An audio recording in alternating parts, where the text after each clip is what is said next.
Hi guys, it's Dawn from Creative Appliques. Welcome back to my channel. Thank you for joining me today. If you're new to my channel, would you please consider subscribing and also click the bell to be notified when I upload new videos. If you're a returning subscriber, thank you so much for joining me. Today we have yet another mask design, and I'm excited about this one because I have been asked by many of my customers. They love the pleated one, they love the fitting of it, they love that it expands to cover the nose and the chin, and that it gives nice coverage on the sides of the face, that it has a pocket, and it also has a channel for the nose wire. But one of the things that people have been asking about is they want to have a mask that doesn't have the pleats, that has a flat front so they can embroider stuff on. But the problem with the pleated mask, if you took out the pleats for the mask would be really small. It wouldn't cover the nose very well, and it wouldn't cover the chin, and therefore you would be limited on coverage. And so since I think we're going to be wearing these masks for quite a while, I decided to come up with a new one, a new version, so that you could add all the personalization you want. So we have this mask here that has a flat front on it, but it also has a covering for the nose and a covering for the chin. Now, the way this mask is sewn is that you will be able to lay the front fabric down and then stitch your design on top of it. So you're not going to have to rehoop. You're not going to have to lay your fabric down, sew your embroidery design on your fabric, and then start your mask. You're going to just simply lay the front fabric down, you're going to tack it down in the hoop, and then you're going to load the design to your machine that you want to sew on the front of your mask, and then you will continue with the rest of your mask. There will be a piece of fabric that is on the back that is sewn down as the very last step. So this will add a layer of protection against the face, because I know some people have commented that if you stitch through the front of the mask, it is going to cause, needle stitching through the fabric, which is going to therefore weaken it and possibly add to not being as protective as it needs to be. So if you're worried about that, then sewing on the front of the mask may not be an option for you. But there is a piece of fabric on the back that will be against the face that will not be sewn through to add a layer of protection. If you're looking for a mask with a pocket to add a filter, this is not the video. There will be another video, and I will link it down below. But this one is without the pocket. So to show you how it fits, you've got the coverage on the front, so you can sew your design, your little monogram, whatever you need. You have the chin here covering, you have the nose wire here. And what's the best part? It's all done in one hooping. So let's get started with the supplies we need. One of the things that is different about this mask as well that you need once you turn it is you're going to need to have something like heat and bond hem or fabric fuse that will allow you to close up the area, or you can simply hand sew it, or you can also sew it on a machine if you wish. There are options for that, but let's get started with the rest of the supplies we need.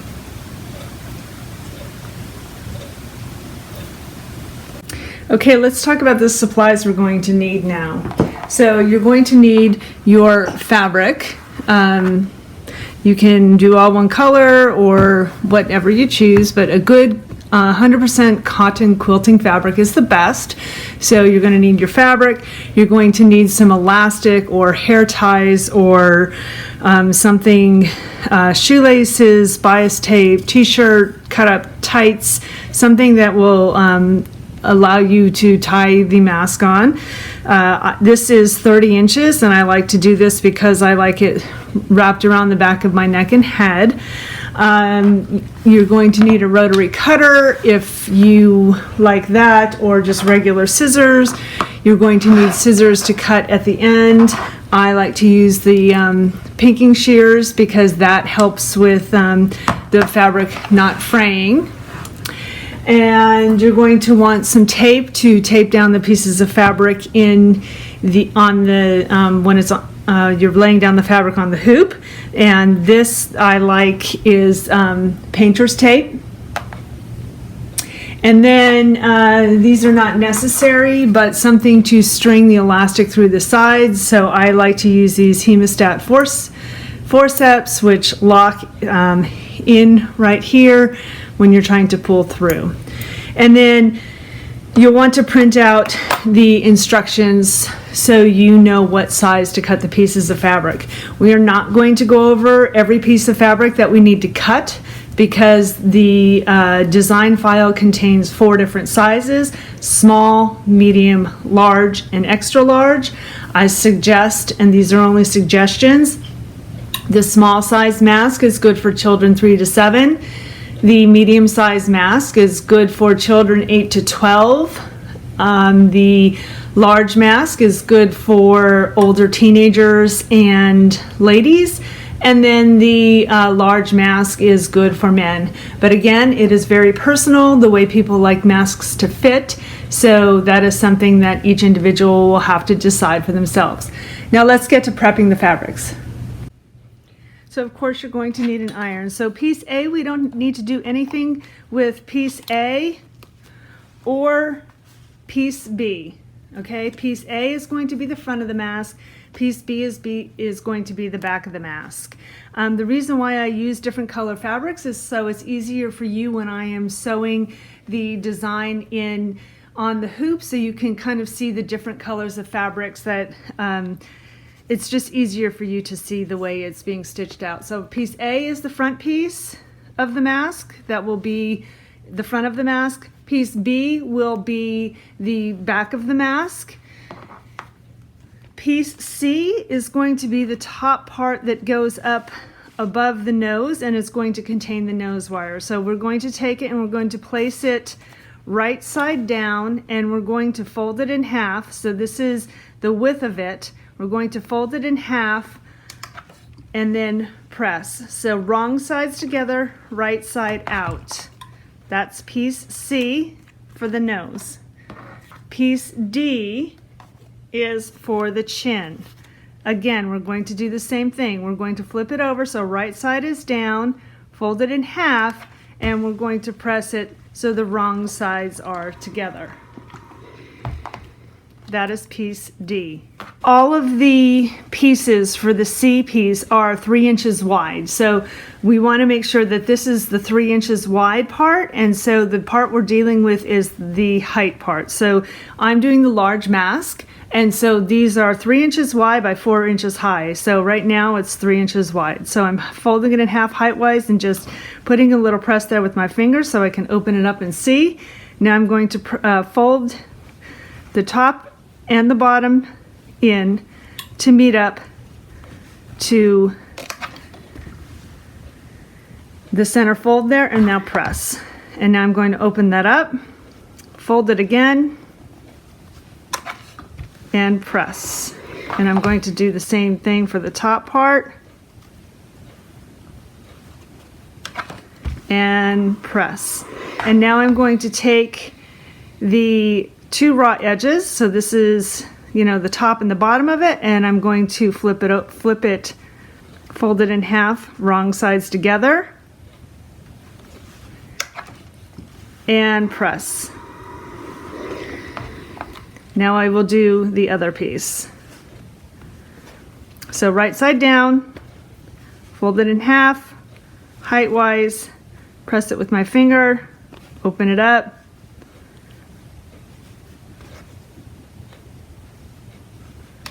press, open it up, edge to the fold, fold it over,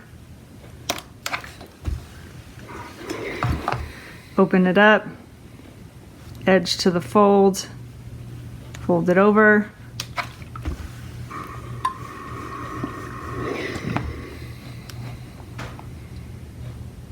and then fold it in half.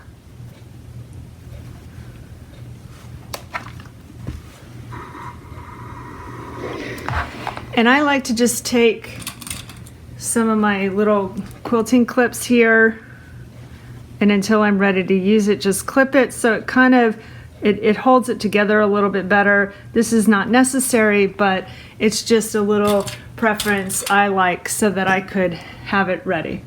Okay, we have the design loaded to the machine and the tearaway stabilizer hooped. Now we are going to stitch the placement stitch. So now we're going to take piece C and we are going to lay it, the fold of piece C, along this line here. Okay, just center it. The width of this stitching is not as wide as the width of piece C, so just center it between there, and then we are going to unfold it. And I'm going to tape down the sides, and then we are going to sew the buttonhole for where the nose wire will go.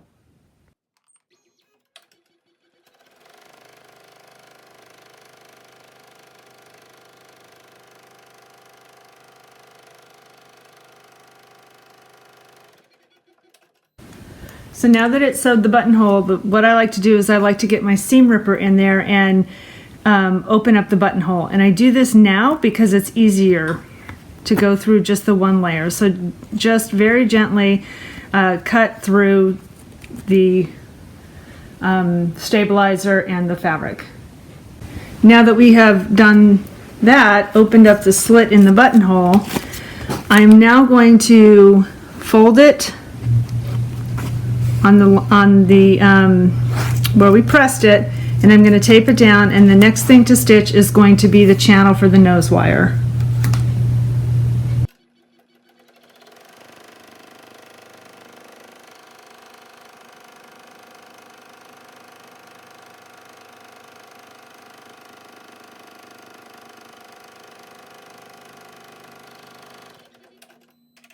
So now that we've stitched that, we're going to remove this piece from the hoop. So you want to gently, on the stitching side over here, you want to gently get a seam ripper or scissors and gently just cut it away from the stabilizer.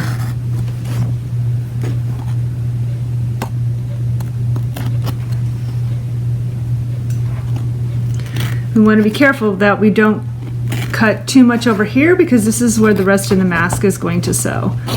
So now you don't need this line anymore, because this line that we stitched here, that was just the placement line.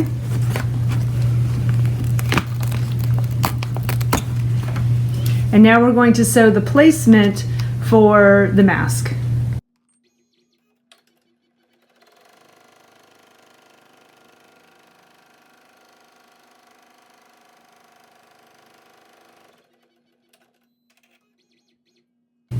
Now we're going to take piece A and we are going to lay it on top of the stitching so it covers all the stitching. Now if you have a piece of fabric that you have fussy cut, meaning you cut it specifically where you want a specific design sewn on it, then this is where you need to be careful with how you place it. But we're going to place the fabric right side up. Wrong side is going to be against the stabilizer. So the right side up of piece A. Then we're going to sew the tack down.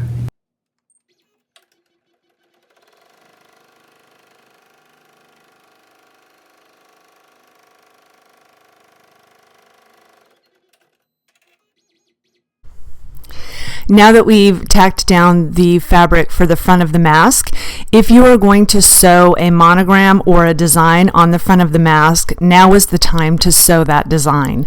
So you would now load the design you will be sewing on the front of your mask, and you will sew that, and then you will return to stitching the rest of the mask, the rest of the steps for the mask. One note is that the nose of the mask is on the right side of the design as it's stitching out, and the chin is on the left side. Now we are going to take the E pieces. So one of the things that we need to be really careful with the E pieces is that they are need to fit between the corners of the mask. So the side corners here is where the E pieces need to be situated. If they're extending over, it's going to be kind of, it's not going to lay right. So I just take the E pieces. Now I take the fold, and the fold is going to be towards the center of the mask, okay? So the raw edges are going to be out where the raw edges of the fabric from the mask is. And so I'm fitting it between these two corners here. Sorry, you can't see that very well. And overlapping the stitching. So the stitching is right here. We're going to have the fold towards the center. The raw edges are out to the side here, and I'm going to tape it down in place. And I'm going to do the same thing with the other side. It doesn't matter how far you have the folds towards the center. You just want to make sure that you have enough that's going to be covered by the stitching, and the stitch line is going to be the same as the stitch line for the edge of the mask. So as long as your material is covering that stitch line on the side, it will be covered by the stitching. Another note is, if one of the ways you can make the mask bigger or larger if you need to is simply by making these side pieces wider. So for every size of the mask, we cut them at a width of 3 inches. So if you want to make the mask wider to cover more of the face, you can simply make these pieces here wider by making them 4 inches, for example, and it will make the mask wider on the side of the face. So now I'm going to tape this side down. And it needs to be between the corners.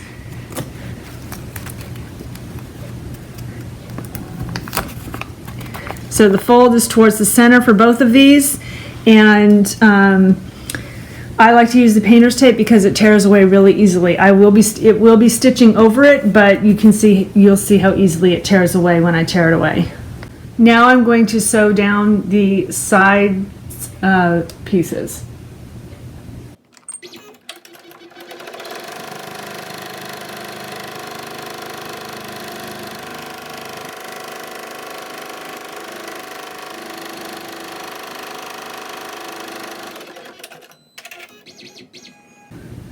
Okay, now I'm going to remove the tape, and you can see it just tears away really, really easily here, and you can get that piece out. It's not necessary though, because that will be cut off later.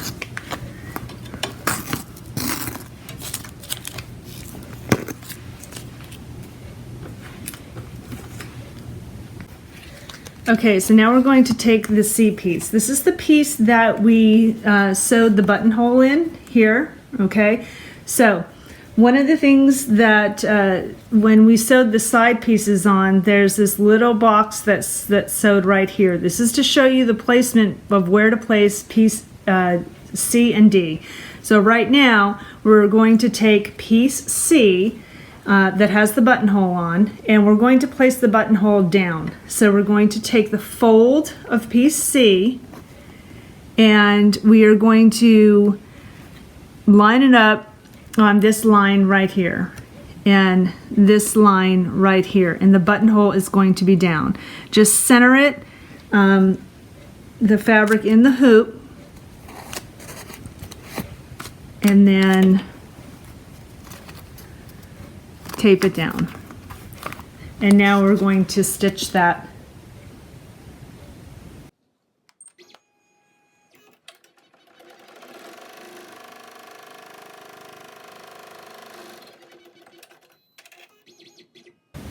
Now we're going to do the same thing with the D piece that we just did with the C piece.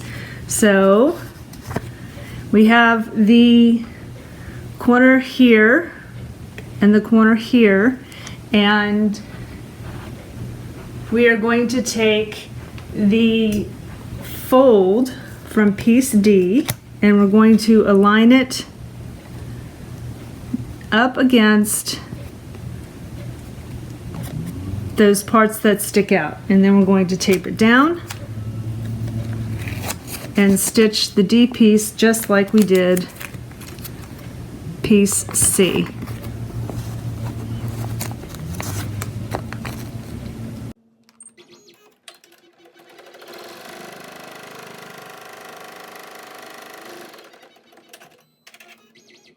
Now the last piece we have is B piece. This is the back piece. We're going to take it and we're going to put it face down, and we're going to just cover all the stitching and we're going to stitch it down.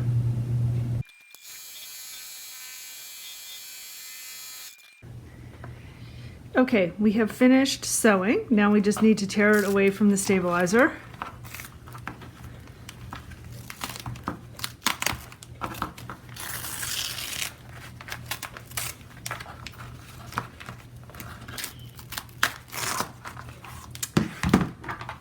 And we will remove the stabilizer from here. And now we are going to take these scissors and trim around the edge. So we're not going to trim this side here. I'll show you what we're going to do in a minute, but I'm going to use the pinking shears and we're going to go around the entire perimeter of the design, or of the mask, cutting through all those layers.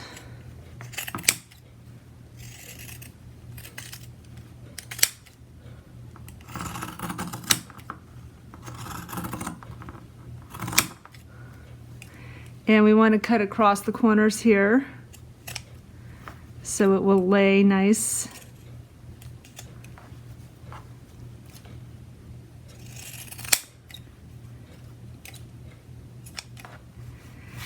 Okay, so for this part here, we want to leave a little extra because we need to close the mask off. So I trim in just a little bit down on a diagonal this way, not quite to the stitching, and then I will cut right like this. Okay, so trim in. And then add a diagonal. And this way it'll help this fabric to stay inside.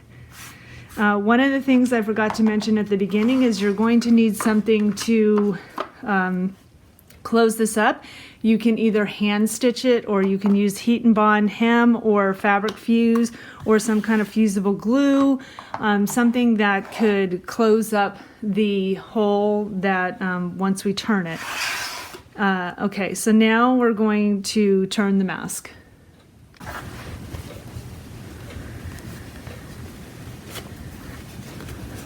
So we're going to just gently feed it through the hole, and once it starts coming through, you can pull it.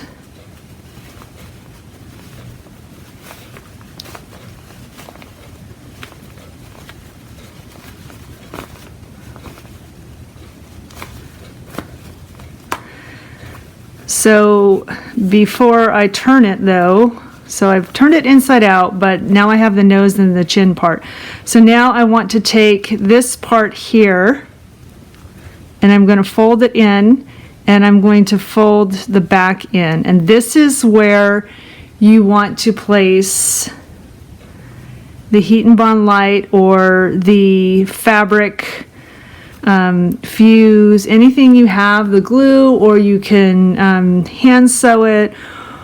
You don't want to sew it on the machine like this because it will sew these parts down, and that's not what we want. So I will show you how I'm going to do it now with the heat and bond light. Okay, so I've turned it right side out, but I haven't flipped the nose and chin covering around yet because I need to put this heat and bond light hem stuff in there. So this is no sew, it's iron on. There's also fabric fuse, that's a permanent adhesive that isn't even, you don't even have to iron it on. You can use a fabric glue, you can hand stitch it. So I'm using the heat and bond hem, and I'm just going to place it in there inside the fold. So I have the heat and bond heat and bond hem stuff in there, and I'm going to iron it per the recommended settings for the heat and bond hem stuff. And it's essentially just going to glue it together. So there you can see that it is now ironed and glued together. You can also just hand stitch it if you wish. So now that that is all glued together, we're going to flip out the nose and the chin area.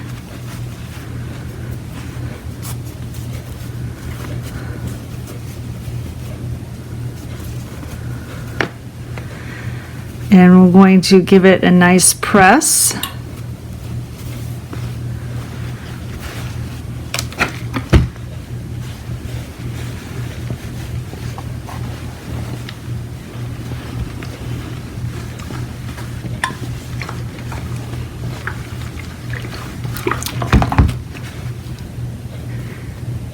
And then we will stick, now we'll do the nose wire. So now we're going to do the nose wire. One of the things that I really like are these self-adhesive fasteners for file folders.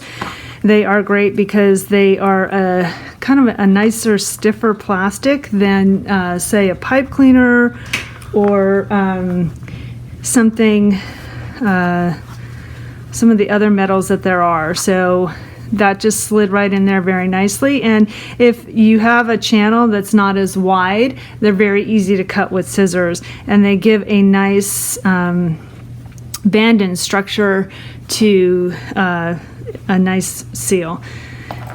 And now we're going to put in the elastic. So I like to take my hemostat forceps and stick them in the sides here and grab it one end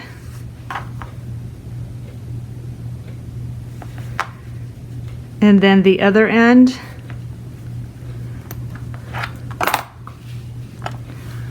and now I'll show you how I tie it, because I like to have it where it hangs down around my neck, but it also hangs around my ears.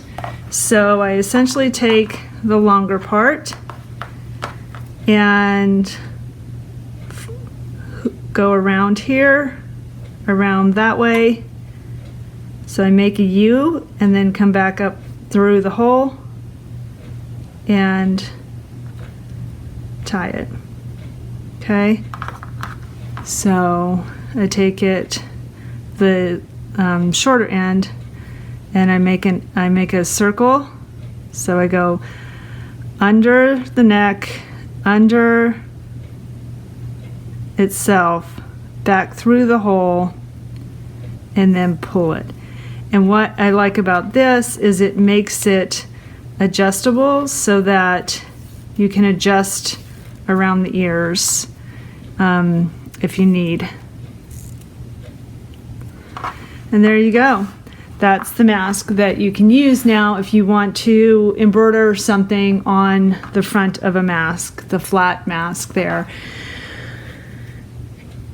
I hope you enjoyed this video and you found the information helpful. If you liked it, please give me a thumbs up so I know that you enjoy my content and I will continue making more. And if you really liked it, please subscribe, and please also click on the bell so you're notified when I upload new video and content. Thanks so much for joining me today. Make your life creative.